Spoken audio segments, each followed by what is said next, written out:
Welcome to Face to Face. This is a show about change and about what's next.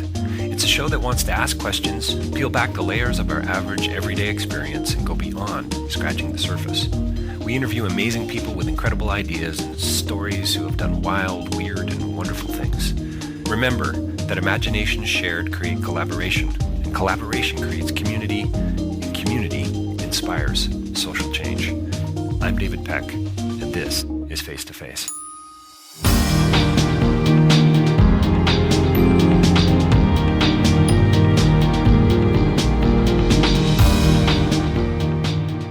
Well, welcome to Face for another episode. I have no idea what episode we're at, 23 to the power of 2 maybe, I think something along those lines. But okay, I didn't know math was going to be involved. Yeah, well, a little math. There may be questions later. David Merry is here with us today. Thanks for joining us. Thank you. Yes. Dave? I'm wired now after our coffee, pre-interview coffee. Excellent. So maybe I should have done like a baseline study and interviewed you before the coffee.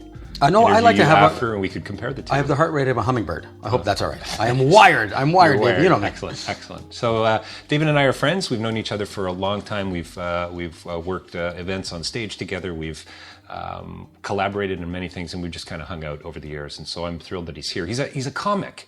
He's a magician, he's a card player, he's a scratch golfer. He does a lot of things. I've written articles about this guy, and there's still stuff that I'm finding that's bubbling to the surface after 20 years we've known each other. At least, yeah. Well, you know what? I'm not good at one thing. Like, it's one of those classic scenarios. I'm not good at one thing. Yeah. I do a bunch of stuff okay. Yeah. But I know you've known me forever. I got my hand in about 8 million things. Yeah. See, so jack of all trades, master of none is not a phrase I would use with you. I mean, so you're a card player, made your living gambling for a while. Yeah. I guess you know what golfer. I mean, we're talking about. I was a golf professional. I mean, you and I think we've golfed once, and it was frankly, it was a comedy show, wasn't it? Hopefully not from my end. No, I don't think it was from. I don't remember you. Wasn't it you and I, David Ben, and Matthew DeCero? God, it might have been. It might have been a million years ago. Yeah. Foursome. Anyway, yeah. But you're a great golfer. You're a talented performer. You're a funny guy. You're inventing stuff. I'd love to. Yeah. Well, I mean, the same neck of the woods where you are. I mean, you invent stuff. You think stuff up, and then you go off on your,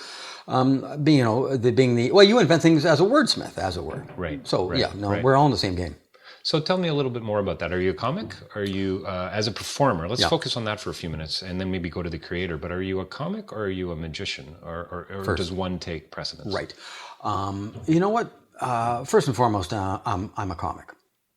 A lot of people, you know what? I was lucky to find out really early on in life that I had some sort of really bizarre little, gift. And when we do find out that we are, I guess, natural wits, very few people learn to harness it so they can do it for a living. At the same time, not many people want to necessarily do it for a living. But I found out, I guess when I was 18, that I was going to take a really, really good, earnest run at it. And so I found out very early that I had some sort of a comedy chop, comedy muscle, and have kind of developed it ever since. So first and foremost, I'm a comic above and beyond being a magician. If someone were to ask me, what do you do for a living? I tell jokes for a living. Right. Yeah. So you'd rather make somebody laugh than fool somebody. Twofold. Yeah. Yeah. Yeah. But you're also very good at fooling people. I try to be. I think, and you and I have talked about this because God bless your little heart. You wrote that great article that we eventually got into that for magicians, that Magic magazine called Magic Magazine. Yes. But we did talk about this. As soon as I saw the movie The Sting, that was the clincher. That was the deal maker.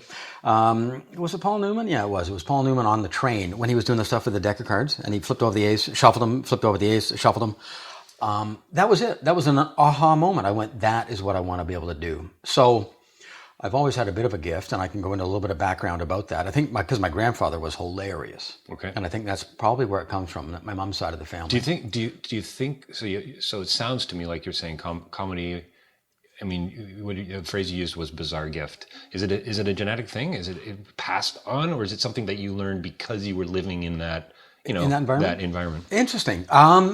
You know what? I think the germ of the gene is passed on. Yeah, I think there's something inherently funny in people. But like I said, whether you develop it or whether it comes to its full development is, I think, up to the individual. I always made people laugh in school, being the class clown, but I always knew how to harness it. I wasn't just a guy, yelling at the back. Or actually, we had a guy There was one guy that was hysterical in school. He used to bring Lindbergh cheese in Tupperware, and he'd burp the corner and blow it around the room. It's like two references. Lindbergh fart. Lindbergh and Tupperware in the same sentence. That is so rarely used together. That's right. Like Vaseline and Top Hat, like we talked about. So you know what? Very early on, I realized I had some sort of a gift, and I'm going to say that it's genetic. And I guess as far back as maybe grade 6, I started harnessing it. Yeah. Well, I mean, it comes. I've studied philosophy for years, and you have these nature-nurture debates, right? Are you born a criminal, or do you pick it up along the way? And I don't think it's either or. Right. It's got to be a bit of both. Sure. So you're kind of, because the phrase, you've used the phrase twice, harnessing. Mm-hmm. So maybe a lot of people are walking around with this kind of a gift, but they don't channel it in the right way. They don't nurture it. They don't water it. No. Is that fair? It's very fair. But having said that, there's no reason for people to harness it unless you're going to do it for a living, debatably, right? Right. So it's interesting. If I walk down the street with 6 of my high school friends, I will be the one that typically makes them laugh. The other guys will get out the odd gem, but just by walking down the street, I see things differently. Yes. And that is just, be it good or bad, just years of harnessing it. Yeah. So, well, see, and I mean, what I try and do is I don't go looking for a date, but I find funny in stuff because that's my occupation.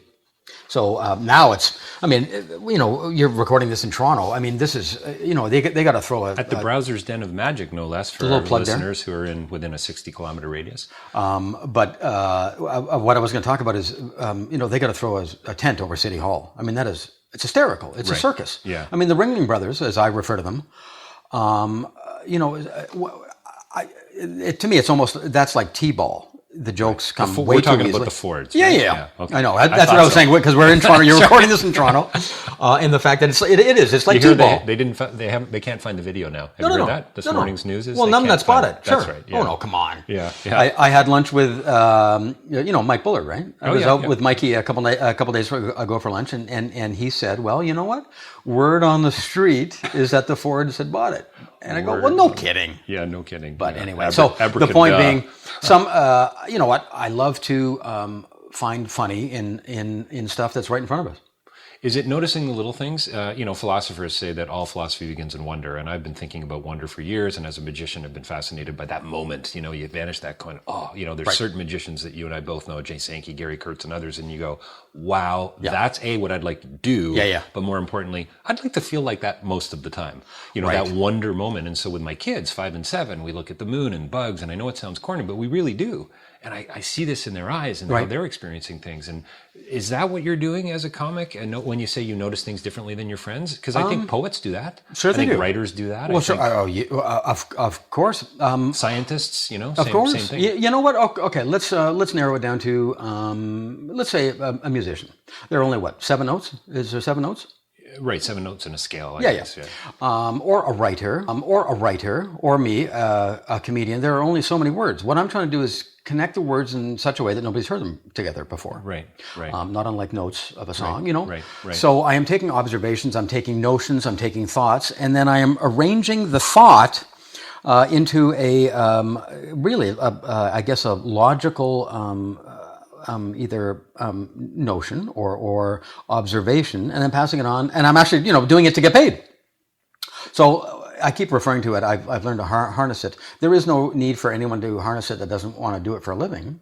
But and when I do say harness it, my sister used to bug me because I would be on all the time. I was just going to ask you. That drives people crazy. So now I've learned to harness it. So your family, your kids, your wife, your so on, they don't get sick of you? No. Because you're not, It was my sister that said, "You're an idiot. You're an ass. Shut up." And so I look back at it and I went, "Oh my God, I am. I was always trying to be funny." Right. Where now, you know what I do? I just do it when the spirit moves me. Right. Or I'm getting paid at 9:00 to entertain IBM. Right. Over in Amsterdam or something. Right.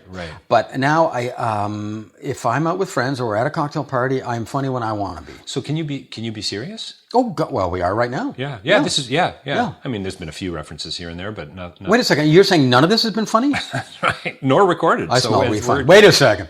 No, I can be serious. In fact, I love the art of conversation. Kath and I are having a kick-ass dinner party this Saturday, and we have 9 couples coming. There are 18 of us. Nice. And so I mean, it always ends up because people really get into the glue, so there'll be lots of drinking, but I love conversation. And my close friends know, being a comedian, you're going to get a good conversation out of me. Not today, but I know. We're already 9 minutes and 22 seconds. And I haven't gotten a laugh. I smell refund, like I said. One from a free podcast. This is free? That's right. Anyway, so I love conversation. And actually, you know what? When you perform, especially when you perform comedy, when you get your chops in and you get good at it, you have to know that silence and non-funny will add to the show. That moment in between. You got it. Yeah. So it can't always be at a 45-degree angle. See, this is kind of where I've enjoyed doing these podcasts and continue to, because I like taking something like this that's seemingly pretty impractical, interviewing a comic, right, and saying, well, hang on. Tell me more about those moments, those silences, the harnessing. I mean, those are really interesting practical things that you can apply to a lot of things. Mm-hmm. How has that played out in the real world for you, the silences, whether it's been in your golf or your writing or your marriage, how you treat your kids and so on? Oh, there are a lot of silences. You're talking about the marriage. That's right. And all the golf references. Like, if I wake up, or like you do, you get a little, you're feeling a little amorous. Yes. And if you get the cold shoulder, that's a frost delay. Yeah. That's Imagine also known as a cold shoulder at 5:45 a.m. We call that a frost delay for golf. That's right. What was the question? The moments, those delays, yes, that in between, when you, I mean, as a performer, I've certainly noticed it as well. I think a little differently than a comedian, because you get that silence, then the delivery, boom, the laugh is bigger, right? You know, the Dave? impact. Well, the impact, I'll be honest with you, because I was so concerned about getting laughs before, that I didn't know it was a key part of performing, and something that's actually needed in performance, especially in comedy, because you can't go up at a 45-degree angle for the whole show. It can't start out at base 0-0 and go up to 10-10. More up, down, more it's got to go, plateaus, right? Plateaus. Plateaus. I certainly want the whole evening to climb, and hopefully climax at the crescendo at the end of the show when you got all the the bells and whistles. Yeah. However, in regards to your I guess overall analogy and your question about life, I became a better performer when I realized that the quiet moments are actually very important in performing and in life in general. I'm actually, you know what, you become a better performer when you realize that. Well, and it seems to me, and I didn't come in with this thinking I was going to ask this or pursue this notion, but I think you're probably even going to notice more then, aren't you? I mean, you're going to notice things in the audience, maybe how you're reacting. Right. Could open up other doors, other possibilities for you. Well, you've seen me perform, and you know just by speaking to me that I speak quick. Yep. I wrote for Dangerfield and Joan Rivers. Very rapid performance. Boom, bada boom, bada boom. Yeah. So, just so you know, and I've told you this dozens of times, but I'm going to get it on tape. Yeah. You're one of the few people that's actually made me cry. Oh, good. Okay, good. And that's good. I mean, that's pretty hard funny to do for anybody, but Well, and you know what? Never a higher compliment. Yeah, that's right. It's somebody in the business as never well, a higher to some compliment. degree. Yeah. Well, so look, I think from my end, I became a better performer when I learned to relax on stage. And your question was, because my act does clip along. It clips along very quickly. And I used to rush to get to the punchlines. I used to, I never was comfortable with the quiet. Now I have learned how to perform. I became the best performer that I could ever be the night that I learned how to relax. So the pauses and the, you're asking me, are they important? Oh my God, actually, because I'm lucky. My mind works very quickly. And, I got the Rolodex and just it goes and stops at the line that is needed under the circumstances. I now find that my shows are far better because I do have a quick mind. I'm slowed the entire pace down, which makes my pre-advanced thoughts that are coming up even better. Right. So I've slowed the pace down. My mind is still working at the same speed. You said it was a night. Was it probably a series of nights? No, it was a night. It was a night. It was a night that I actually got up on stage. I knew it was going to be an awful crowd. This was down at a comedy club downtown. It was at Yuck Yucks, a comedy club, a million years ago. And the crowd was awful. They were awful. I was watching from the back of the room, as one would with all the other comics, and I went, oh, God, here we go. So I got up on stage, not really caring. And when I got up there and they bought the first few lines, I was lucky. I took a crowd that was really, really bad for most of the guys up till then. Went up with the attitude like I know it was going to be bad, and I didn't care too much. And you know what? It was one of the best shows ever, and it was a revelation because I had a different attitude. There wasn't so much riding on it that given evening. Right. You kind of went in knowing, okay, this is not going to end well anyway, so why bother putting that much into it in the first place? You bet. And yet, without saying that you went on, you were just in drive or in gear, you had enough chops and enough experience to still pull it off like a pro. Does that make sense? It does. You know what? I have 2 gears. I have the one that I clip along at normally, and then if I have a reason to try and get it into second gear, it can get going pretty good. Right. And that night, there was no pressure. It wasn't like the regular pressure of a show where you go up going, oh my God, it's a killer crowd. I got to do well. Yeah. They were so bad by me watching at the beginning that I went, oh, there's no pressure here. Right. And that was the night that I learned how to relax and the value of it. And then ever since then, I've gone into it with the idea of making the audience, make the audience think that I don't care. I remember reading years ago, I think it was Thurston or Blackstone, who used to stand in the wings just before they were introduced at a show, or somebody like that, pretty high-end performer many years ago in vaudeville, who would close their eyes and go through sort of an exercise of a sort and say, I love this crowd. This is going to be one of the greatest shows that I've ever done. Wow. And walk out, paraphrase. No. I have no idea if that's what they said. But it's an interesting idea, and this idea of kind of coming down a little bit, meeting these folks on their level and saying, you know what, these are real people. I'm going to make them laugh. I'm going to entertain them and go out and then do it. Do you do anything like that? Is like, so you had this one great night where you realized you needed to relax and chill. Uh-huh. How do you do that now? I've always backed into the funny. I have said to the world that I'm a comedian and I'm a funny guy. I have said that outwardly to the world. Not that I'm a funny guy, but when you say that you're a comedian, you have said to the world that you're a funny guy. Yeah, sure. So the odd thing about a guy that gets liquored up at a party and is funny to his friends, and a guy that has to, like I said, fly to Amsterdam to entertain IBM at 9:00. The difference between the two is that one is very regimented and you have to be funny. The other one is just, you can be liquored up and entertain people at a party. So what I did is I took some of the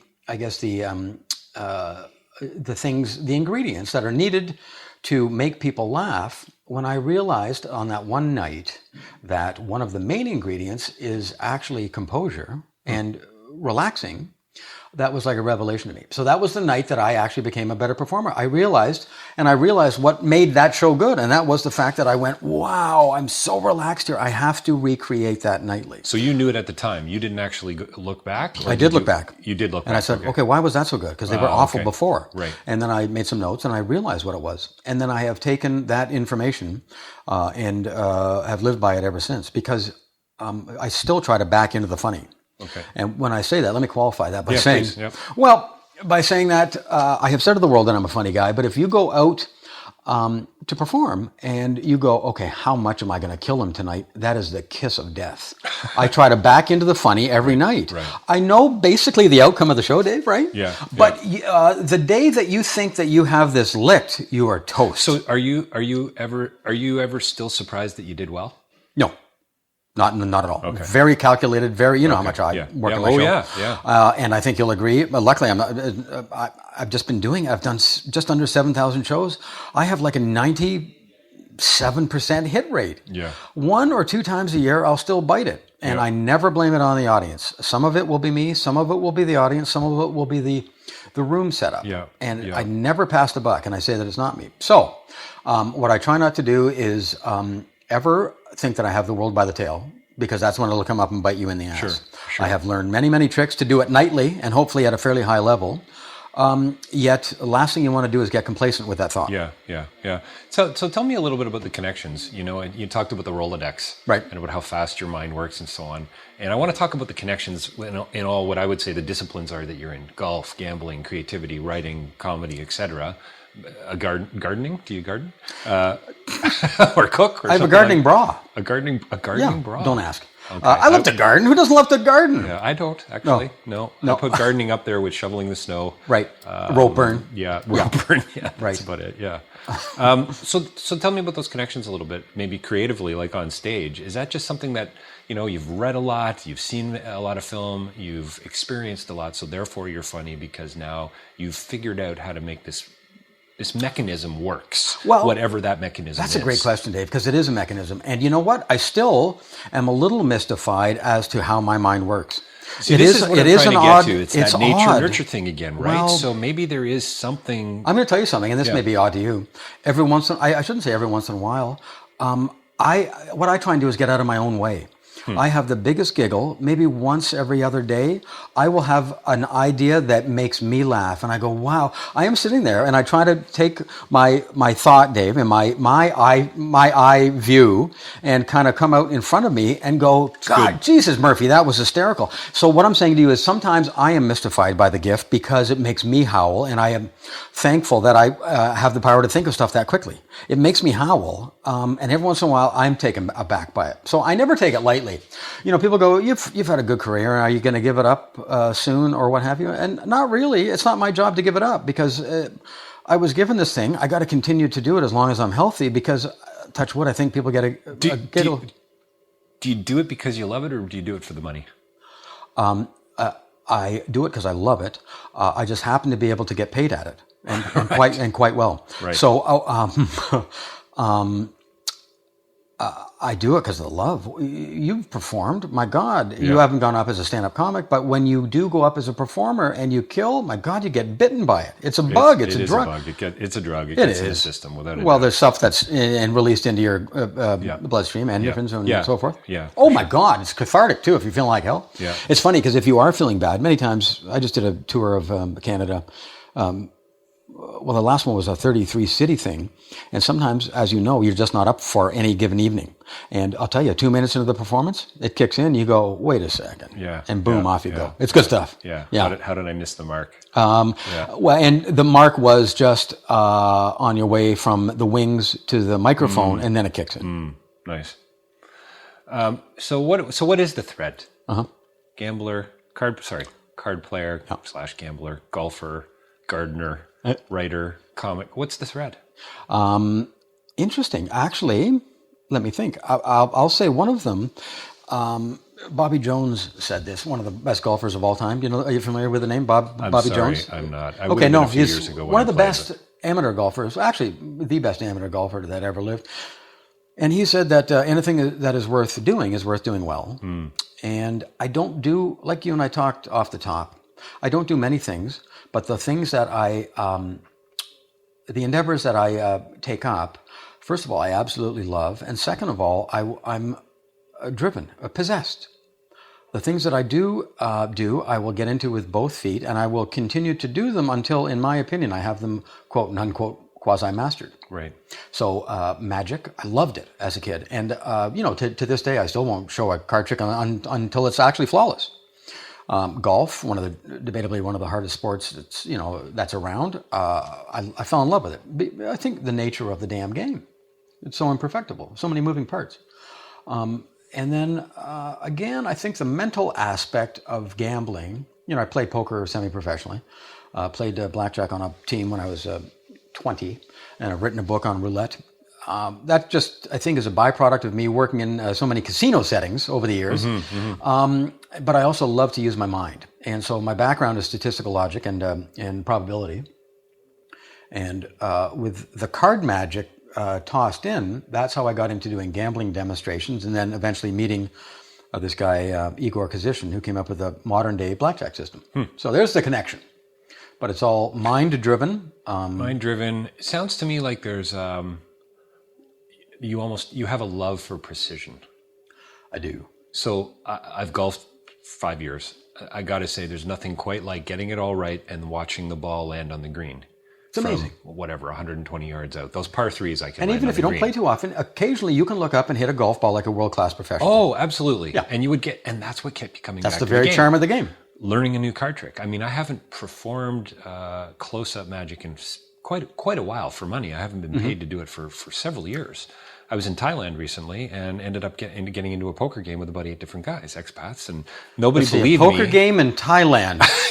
No, Jesus, Murphy, I know how this ends. I know. Well, actually, you're back. I didn't know how it ends. Well, you should see the scars. Yeah. God. So good group of guys, and I kind of went in. Listen, guys, you're going to have to walk me through this. I really am not a poker player, And they're loving this. They're loving this. But then, of course, let's get the Canadian back. That's right. Then it comes out that I do a bit of magic. Right. And that was, it was all fine. Right. It was just a good group. And I ended up doing a card trick afterwards. And there was something about the setting and just everything about it that really worked. That's fine. But my point is that here I haven't made a dime performing for several years. And yet last night, I was working on a new card trick while hilarious. my wife and I were watching the Rick Mercer show together. Now, can I ask you a question? I love the precision of it. I love of course you can, but I love the work behind the work. I like the mechanics. I like the history of knowing. You bet. I had this thought. But you're a historian, and it's true. You've explored the art form. You're not a guy that goes into the magic store with a Visa card and says, "I'm in show business." Right. I'm on my way to a birthday party. I need something. So let's chat about this very briefly. My question, it's not really a question, but I think something that let's see how you react to it. My theory is that I don't necessarily like the practice, and I don't necessarily even like the the modus operandi. What we like is the overall outcome. I think we do it. I do it for the reaction that it will eventually get. Mm-hmm. Is that fair? Mm-hmm. I think it's very fair. I don't like. Do I like the hours of practice? Not necessarily, but knowing down the road the outcome. That's exactly why I do it. Yeah. Well, and I don't know what it is either. I think, we touched on it very briefly about this. It gets in your system, but that's not very specific. But, gets in your blood. But this idea, this moment of creating, maybe it's knowing something that somebody else doesn't. Maybe as a kid, I was so deeply insecure. Magic allowed me to become not the life of the party, but I was able to, I found friends this way, et cetera, right? And so there's some sort of connection there that mental, psychological, it's spiritual, it's whatever that says this is a good thing. I'm now affirmed as a result of this. Right. I've been accepted into this group because I can do something with the pack of cards that people think is amazing. And you know what? Maybe, Dave, there also is, it's almost odd, but maybe there is something to it that, I can do something that you can't do. Mm-hmm. Maybe, eh? Mm-hmm. I don't know if it's a little more deep rooted. Yeah. Then I have some sort of thing that I'm about to show you, and you have no way to explain it. And you just sit there and bloody well grin and bear it. Yeah. I mean, that's all, We're not showing off. However, we have some sort of a skill there that is not widely seen, and it's inexplicable to the guy that's about to watch it. It's funny. Tell me something, you just mentioned not widely seen. So magic seems to, and I think we'd both agree, it seems to be, to some degree, from a societal level, undervalued. Oh, magic! It's photography. It's a trick photography. It's meant to be seen in a theater and so on. And that was 100 years ago, the golden age. Right. We're way beyond that. When now, it was right? a theatrical experience, a 2-hour awesome. full evening show. Can you imagine? Right. But you and I our mouths would drool if we walked. I think you will agree years ago. that it gets a bad name because of the hacknoids that do it. The hacknoids that do it, the cliches, and so on and so forth. However, get into a setting where you've got 3 or 4 people who you would call sophisticated or educated or professionals. You bet. 9 times out of 10, they love magic. I'll tell you what. It's really interesting to me. There's a paradox there. I agree. It's weird. It's who got loves this it? cheesy sort of, However, feel. Under those parameters, though, it's how it's presented. Yeah. It's who it's presented to. Yeah. I find if I'm doing my regular stand-up show at a corporate event and people know that I'm a close-up guy, I quite often will float around during the cocktail hour to do close-up before. Okay. And you know who loves it the best? The IT guys. The real, quirky. Oh my God, the guys that, and they go, and if you completely teabag them, they go, "What in God's name just went on there?" And those are my favorite. I love that. Pretty fun.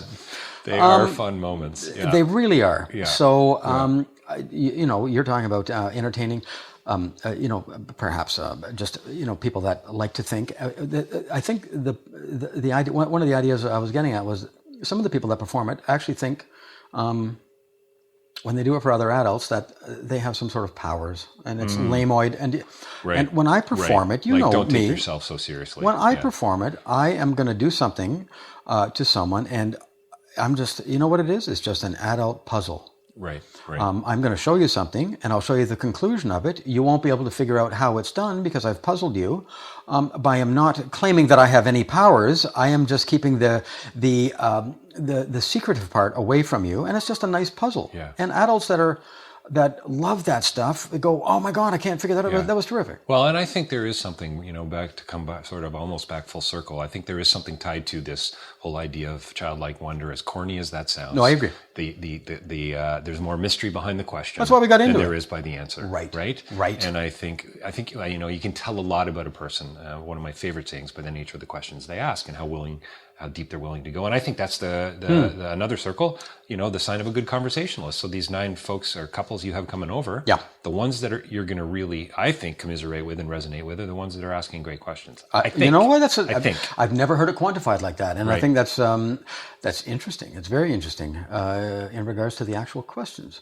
Very good. Well, you know what? It's the question. What did Neo say in The Matrix? No, Trinity said it's the question that drives us. Another favorite quote of mine. Yeah. So good. Well, that's interesting. Well, you see, you reverse engineering there. Yeah. Why is it a good conversation? Potentially because the questions are people asking. So. It's very good. So I don't know. What is it? 100 years? We're in vaudeville. Who are you watching, or who are you emulating, or who? Yeah. From a million years ago? Yeah. Who have you gone to see now for the 6th time, and you're taking notes on their performance? Well, the 8th time when he was around, George Carlin. Oh, okay. Yeah, I saw George 4 times. Debatably one of the best that ever did it. And then Louis C.K. presently, but he's not one of the old time guys. Right, so we're getting back. Well, look, the reason that I got into comedy when I lived in Las Vegas, 1981. The reason I got into comedy was because of Don Rickles. And I have seen him maybe 3 times live. It actually breaks my heart. One of the only things I've never done in entertainment that I wanted to do was to open for Don. Never met the man, never. And it still breaks my heart. So I'm going to email him and I'm going to do whatever I can to open for him one night. At very least, chat him up. Yeah. I have an autograph picture. He knows about me. Cool. He's my guy. So that's the awesome guy. When it comes to magic, Doug Henning. Oh, wow. Blackstone. I was lucky enough to see Blackstone Jr., not Senior. Yeah. I have an autographed picture of Harry Houdini, and I know the weight with which that name, kind of resonates. It sure does, yeah. And people hack on Copperfield. You know what? Copperfield, debatably the best that ever did it. Yeah. Very affable, likable. He's funny. I mean, he's great on stage. Hysterical. And he and I have had some nice chats, and he has taken a look at some of my magical apparatus that are, Damien, right? He came over and looked at Damien. For those of your listeners that don't know, it's a robotic, animated, it's a possessed baby in a baby car seat. And Copperfield was all over that one night when we were performing in Las Vegas together. He couldn't get away from it. And I went, oh my God, he's going to steal the idea here. But he never did because it's so unique, right? Well, it's not really Copperfield in a way, is it? No, exactly. So Linda Blair. For those, anyone that hasn't seen it, and there are a lot of people. Basically, I have a kid in a car seat. The blanket goes up when I wanted to because it's remote control, and out pops this kid. He spins his head around twice with eyes that are glowing red. Then he pulls his head back down into the case while I'm off stage. So that's it. But anyway, it's hard to steal that. It is, yeah. So let's talk, believe it or not, we're coming near to the end of the interview. Tell me a bit more about the creative process. So performer, you've been out on the golf course, you've done all these wonderful things from an experiential perspective. You sell products to magicians and comics. You've got some great ideas that you've marketed and probably made a bit of money off of and had a lot of fun with. And I'll never forget, ever, and I've done it a couple times, but the first time I walked into your basement, I know you and I have chatted about this before, and you're the cross between the butcher shop and a hardware store. Right. You mean my workshop? Yeah, your workshop. Yeah. And I'm you probably came in, there were body parts, right? I mean, I got arms. There were actual body parts. I don't know that they were just, plastic. Right. I think. Right. Yeah. Well, you know what? I absolutely love the notion of coming up with ideas, writing stuff. That's what keeps me going. And you and I, before the interview started, we chatted. I'm like you, love to write. So I'm in the middle of, I just completed my first screenplay. Wow. And you know what that means. Writing is not writing. Writing is rewriting. I'm in the middle of my 5th rewrite. It's nowhere near being at the end. However, I did that last fall and I'm working on 2 TV projects now. So when it comes to the creative process, I absolutely love it. That's what keeps me going at the age of 51. Do I need to get on an airplane and do another show in Miami or in Las Vegas? Not really. Not really, but you will. Oh, no. I continue and I love to because I have this gift. Is that the thing that's driving me now? No, what's driving me now is coming up with new stuff. And our friend Jay and I are working on this project, and we're working. Jay Sankey, I'm sorry. Another magician. Yeah. And we're working on another project. I have my website is davidmerry.com, which is just my regular stuff. But I have several other websites. One of them is I couldn't get shitdisturber.com. I wonder why. So no, it was already done. So I have shitdisturber. Oh no, I have shitdisturber.net. Oh, that's and so Jay and I are about to work on filming these things. It's a guy that is, you've seen my act. Oh yeah. I love to invent weird, quirky stuff, but I've also come up with some stuff that just kind of, is just wrong. Kind of going against some things in society. And so we're about to film these things called the Shit Disturber. No. Morally, like no. Just stuff that you kind of you have to question. Like say for instance, Canadian. I guess I can say Canadian Tire. Yeah. When you say you were to go into Canadian Tire and buy something for $1,000, and they give you Canadian Tire money. Yeah. So you take that thing out to the car, you take the Canadian Tire money, you come in and you buy something with the Canadian Tire money, and then you go back out of the car, and then you bring in the big item and you return it. We're going to film that, and I'm not quite sure what the scenario is necessarily, if they want their money back or if they have given you these free coupons and they can't possibly make you give back the monetary value of it. I mean, you probably, it might be written in the small print, but anyway, that's the basis of the Shit Disturber. Right. And I have... This is bottomless. I love coming up with. So anyway, that's what. And these two new TV projects that we're working on. Oh, that's fun. One's golf related and one's magic related. Oh wow. Yeah. Okay. So the Shit Disturber that's an internet show. So I've just purchased shitdisturber.net, and it will be something. Actually, you know what it's going to be? Just some really good, kick-ass, fun, demented videos that will be uploaded to that site. It's not up and running yet. Yeah. And just strictly as another, I guess, series of properties that have come from the back of my twisted little mind. That's funny. For some reason, I just thought of a recent an appointment I had with my GI specialist, but I'm not really sure why. But maybe he could use the troubling. No, it truly is. So it's a bottomless. Did you say bottomless pit? It is. Yeah. Because you know what? Because I don't stop thinking. Yeah. I get up in the morning. I get up 2 hours before the rest of my family. I will go downstairs with my coffee and go over the notes that I've made the day before, and I just get at it. I love to invent crap. Yeah. Visually, mentally, writing 3 different properties. You've always this is a way of life for you. It's a job. It's something you obviously love. It's a hobby. It's a career. It's a calling. I mean, you've kind of wrapped it all into the same thing. Mm-hmm. No, 100%. That's a great analogy. Yeah. Actually, I guess I've been lucky enough to do that. Yeah. Doing the things that I love, and that's also paying for the mortgage. It's great. Really good. Creatively, is there anything you do? So you grab a coffee, you get up before your family. Are there any other creative sort of exercises, or is there a process that you go through, or is it the kind of thing? I've asked this to a few people that I've interviewed over the last 3 or 4 months. There's nothing anyone can specifically put their finger on, and they say, well, I run a kilometer and then I sit down with an Irish cream coffee. I mean, it's not that specific. Right. It seems that they're kind of always in the process of creating. You know what? That's actually way more accurate for me. I used to, Dave, when I didn't have a show, an act, whatever, and I've gone through 3 different 45-minute or hour-long shows in my life. I mean, I'm not doing the same stuff I was doing 30 years ago, 20 years ago. Right. I love to keep inventing. So the point being, I don't need to come up with new material now. I mean, I still do. So I don't sit down and write. What I do is I have my iPhone, and there's a tape recorder on it, and I will, every time I have an idea, I just tape record it. Perhaps every 2 or 3 days, I will write those down on paper, form them into jokes, and they go in my next show. I have one piece of paper that I call the one sheet. I bring that to each show, and I have the new jokes at the bottom of it, and that's how the new stuff gets into the show. So it's just, I stockpile. Right. I stockpile. Whenever I see something I like, whenever I have an interesting little notion, or if I think of an actual out-and-out joke, down she goes. We're just going to wrap up in a minute or two, but craziest entertainment story. I know you got dozens and we've shared some before, but is there anything bubbling to the surface that's kind of... Right. Like that. Some have been alarming. I mean, a guy has had a heart attack. A guy's had a heart attack in the...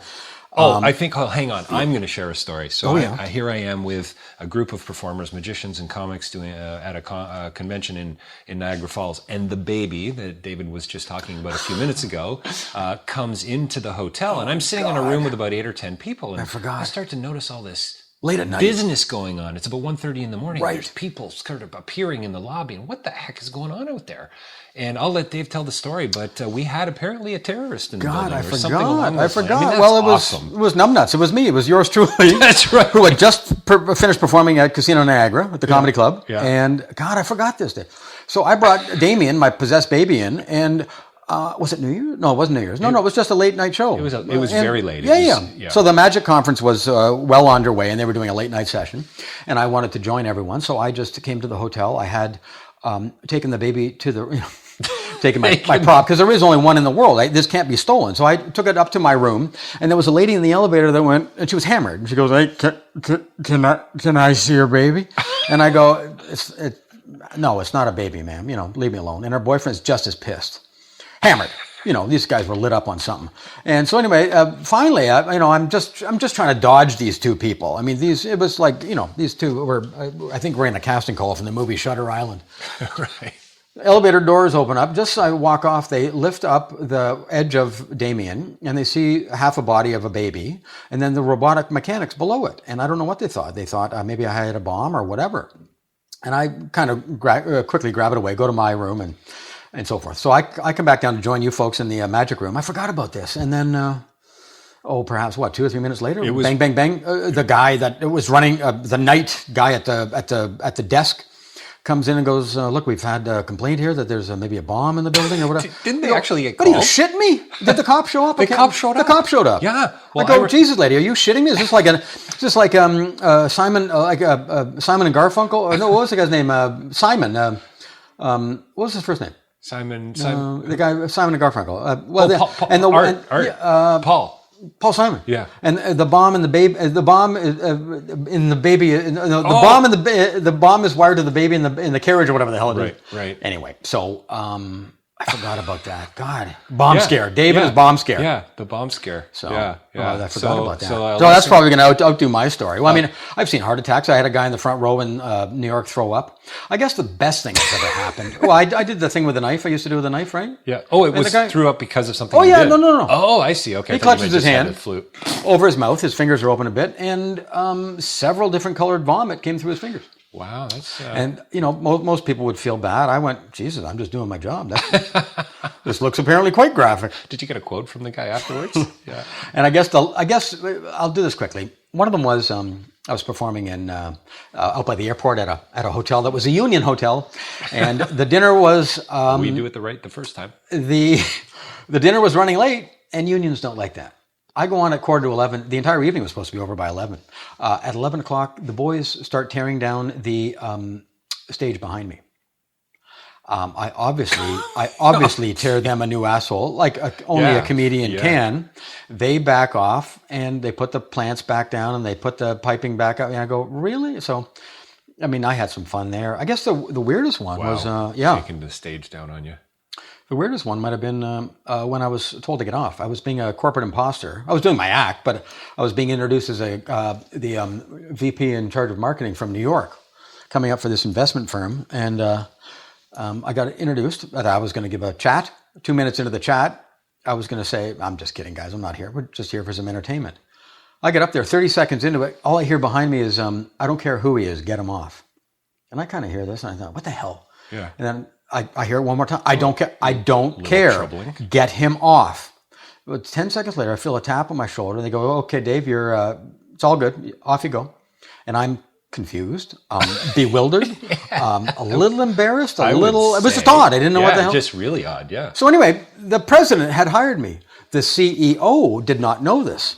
And he goes, "Okay, look, this guy's a comedian. I don't know what the hell you guys are doing." He takes his jacket off, starts rolling up his sleeves. He goes, "If you think anyone in my company, and we lost $30 million last quarter, is going to sit and have a comedian here, you got another thing coming." And then off he went. So that was probably the weirdest for sure. Wow, that's a crazy weird Isn't that story. Creepy? Yeah, it is creepy, actually.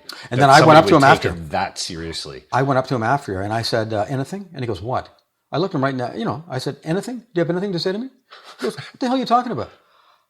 I said, "Do you have any apology or anything? I've been doing this 30 years. I've never met anyone that rude." Yeah. And he couldn't believe that I was saying it to him. But you know me. Yeah. I stopped giving a shit several years ago. I said, I mean, in fact, that didn't even register on the I don't give a shit scale.